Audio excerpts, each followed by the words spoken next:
अपने दिल की धड़कनों में राम राम ओम नमः शिवाय या अपने इष्ट का नाम लेते हुए नींद की गोद में जाता है, तो यकीन मानिए, अगर आप रात को कोई डरावनी फिल्म देखकर सोते हैं या किसी से झगड़ा करके सोते हैं, तो आपके सपने कैसे होते हैं? बेचैनी भरे, है ना?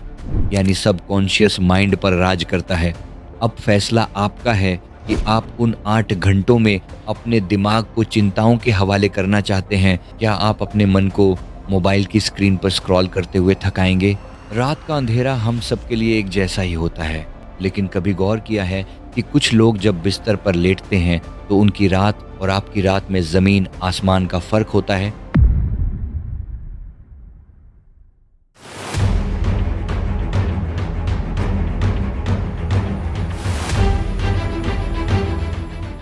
नमस्ते दोस्तों। रात का अंधेरा हम सबके लिए एक जैसा ही होता है, लेकिन कभी गौर किया है कि कुछ लोग जब बिस्तर पर लेटते हैं तो उनकी रात और आपकी रात में जमीन आसमान का फर्क होता है?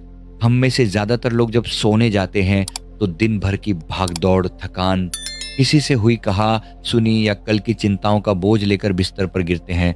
लेकिन कुछ ऐसे भी लोग हैं जो बिस्तर पर लेटते वक्त अपनी आंखों को तो बंद करते हैं, लेकिन अपने अंदर एक दिया जला लेते हैं। वो दिया है ईश्वर के नाम का। जब कोई इंसान अपनी सांसों में, अपने दिल की धड़कनों में राम राम ओम नमः शिवाय या अपने इष्ट का नाम लेते हुए नींद की गोद में जाता है, तो यकीन मानिए, वो सिर्फ सो नहीं रहा होता, वो एक ऐसी रूहानी यात्रा पर निकल पड़ता है जिसकी हम कल्पना भी नहीं कर सकते। आज मैं आपसे एक बहुत ही गहरे राज की बात करने वाला हूं। अगर आप इस बात को समझ गए तो ये एक छोटी सी आदत आपकी पूरी जिंदगी का नक्शा बदल सकती है। मेरे गुरुदेव जी ने एक बहुत खूबसूरत बात कहते थे। उन्होंने कहा था कि जैसे एक बीज मिट्टी के अंधेरे में दबकर ही अंकुर बनता है और फिर पौधा बनता है, ठीक वैसे ही रात में सोने से पहले किया गया भगवान का नाम जब आपकी नींद के अंधेरे में रोशनी का एक बीज बो देता है। इसे सिर्फ एक आध्यात्मिक सलाह मत मानिएगा, ये एक तरह का मनोविज्ञान भी है। जरा सोचिए, अगर आप रात को कोई डरावनी फिल्म देखकर सोते हैं या किसी से झगड़ा करके सोते हैं, तो आपके सपने कैसे होते हैं? बेचैनी भरे, है ना? विज्ञान भी यही कहता है कि सोने से ठीक पहले का आपका जो आखिरी विचार होता है, वो अगले 8 घंटों तक आपके अवचेतन मन यानी सबकॉन्शियस माइंड पर राज करता है। अब फैसला आपका है कि आप उन 8 घंटों में अपने दिमाग को चिंताओं के हवाले करना चाहते हैं या परमात्मा के हवाले। दोस्तों, इस वीडियो में आगे बढ़ने से पहले मैं आपके साथ एक बहुत ही महत्वपूर्ण और जीवन बदल देने वाली जानकारी साझा करना चाहता हूं। क्या आप दूसरों की जिंदगी में खुशी, कॉन्फिडेंस और इनर पीस लाना चाहते हैं? सेल्फ अवेकनिंग मिशन प्रस्तुत करता है smiling life meditation trainer course. हमारे मार्गदर्शन में सीखिए स्माइलिंग बॉडी, माइंड और हार्ट की पावरफुल टेक्निक्स। बनिए सर्टिफाइड ट्रेनर और कम्युनिटी में रियल पॉजिटिव इम्पैक्ट लाइए। सीट्स लिमिटेड हैं, आज ही ज्वाइन करें। खुद को बदलने के साथ साथ दूसरों के जीवन में रोशनी लाने का यह एक सुनहरा अवसर है। तो चलिए अब वापस आते हैं अपनी उस रात की साधना पर। अक्सर लोग कहते हैं कि हमारे पास पूजा पाठ या नाम जप का समय ही नहीं है। सुबह ऑफिस की जल्दी, दिन भर काम, शाम को परिवार की जिम्मेदारियां। मैं मानता हूं जीवन व्यस्त है, लेकिन रात का वो वक्त जब घर की बत्तियां बुझ जाती हैं, जब बाहर का शोर थम जाता है और आप अपने बिस्तर पर होते हैं, वो वक्त सिर्फ और सिर्फ आपका होता है। उस समय कोई मोबाइल, कोई ईमेल, कोई बॉस आपको परेशान नहीं कर रहा होता। उस पवित्र एकांत में क्या आप अपने मन को मोबाइल की स्क्रीन पर स्क्रॉल करते हुए थकाएंगे, या फिर उस पल को एक मंत्र में, एक नाम में समर्पित कर देंगे? नींद को हमारे शास्त्रों में छोटी मृत्यु कहा गया है। जैसे मरते वक्त इंसान के मन में जो भाव होता है, वैसी ही उसकी गति होती है। ठीक वैसे ही हर रात सोते वक्त हमारा मन जिन विचारों में डूबा होता है, वही विचार हमारी अगली सुबह की ऊर्जा तय करते हैं। अगर आप भगवान का नाम लेते लेते सोएंगे तो सुबह आप अलार्म से नहीं, बल्कि एक भीतर की उमंग और शांति के साथ उठेंगे। इसमें कोई बहुत बड़ा अनुष्ठान नहीं करना है, ना आपको कहीं जाना है, ना कोई महंगा यंत्र खरीदना है।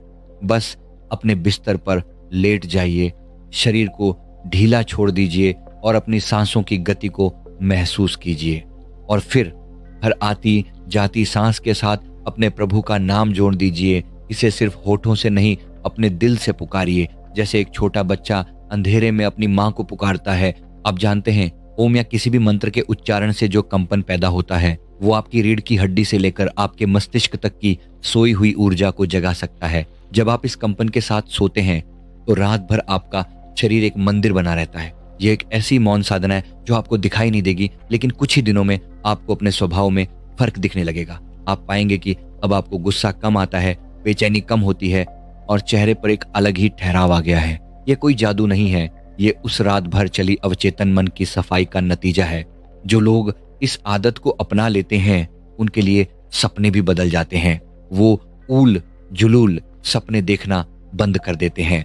कई साधकों का अनुभव है कि उन्हें सपनों में भी सही मार्गदर्शन मिलने लगता है, जैसे कोई भीतर से उनसे बात कर रहा हो।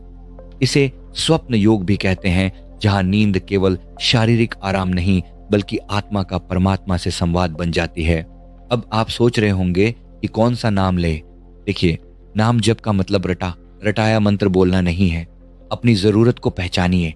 अगर आपका मन बहुत अशांत है, डरा हुआ है, तो शांति मंत्र का जाप कीजिए। अगर आपको लगता है कि जीवन में प्रेम की कमी है, तो हरे कृष्ण या राधे राधे का जाप आपको भाव विभोर कर देगा। और अगर आपको शक्ति चाहिए, तो ओम नमः शिवाय की गूंज के साथ सोइए। जिस भी नाम में, जिस भी मंत्र में आपको अपनापन महसूस हो, उसे अपनी नींद का साथी बना लीजिए। आज की रात से ही एक छोटा सा संकल्प लें।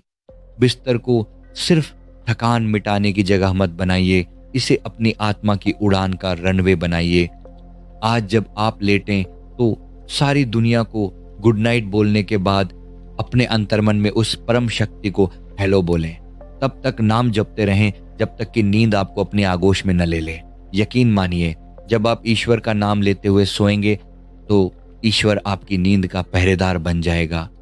और जब रक्षक वो हो, तो फिर डर, चिंता या बुरे सपनों की क्या मजाल, जो आपके करीब भी आ सकें।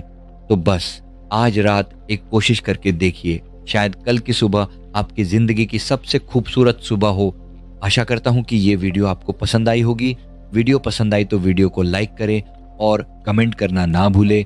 और अगर आप हमारे चैनल पे नए हैं, तो हमारे चैनल को अभी सब्सक्राइब कर लीजिए। धन्यवाद।